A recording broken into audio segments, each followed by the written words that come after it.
Ang kailangan po namin katarungan. Anong klaseng katarungan, iho? Katarungan para sa buong daigdig? Katarungan para sa Islas Filipinas? O katarungan para sa buong lalawigan ng Nueva Ecija? Katarungan po. Sa isang maliit na nilalang. Si Maria. Kukunin po namin siya ngayon.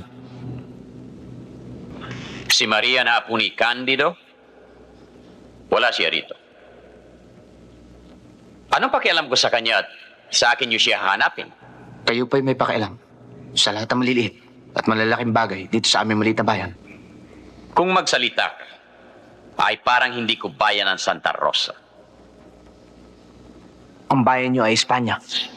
Hindi mo na ginalang ang aking konvento, ang aking suot, ang aking pagiging may-ari ng lugar na kinatatayuan mo.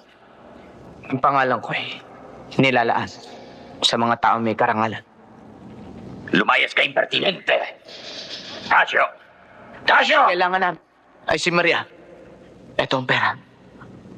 Dugong pambayad. Ng tubo. Ng tubo na aming pagkakautang.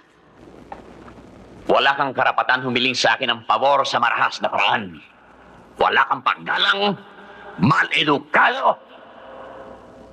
Pues wala kang karapatan humiling sa iyong kura-parok. Hindi ko hinihingi sa inyo si Maria. Bilang isang pare.